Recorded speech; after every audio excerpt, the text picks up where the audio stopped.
काठी रोलको लागि चाहिँ हामीलाई चाहिन्छ भेजिटेबल्सहरू, क्यारोट, क्याप्सिकम, क्याबेज, बिन्स अनि अलिकति यहाँ खुर्सानी छ, यसलाई हामीले जुलियन काट्छौँ। अनि त्यसपछि यहाँ गार्लिक छ, चप, जिन्जर छ, अनि खुर्सानी हामी त्यहीँबाट युज गर्छौँ, अरू युज गर्दैनौँ।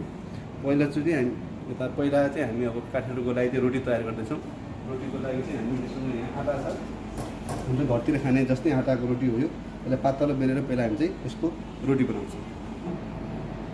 अब हामी काठीको लागि चाहिँ फिलिङ्स तयार गर्दैछौँ। तेल हाल्छौँ फर्स्टमा, एउटा जिरा,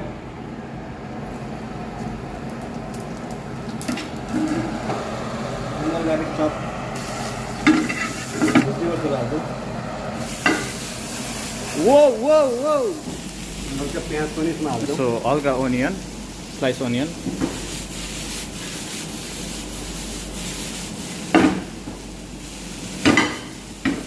मसला, इन्डियन मसलाहरू प्रायः जसो सबै, हल्का नुन, थोरै कोरिएन्डर, थोरै क्युमिन, किचन किङ, मिट मसला, हल्का कलरको लागि कश्मिरी, थोरै टर्मरिक।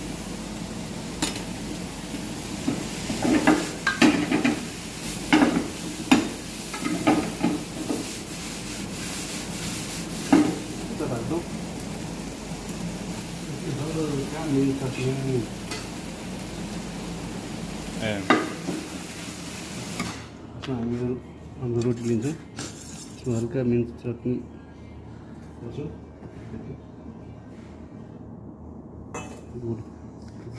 हो त्यस्तै लाग्यो।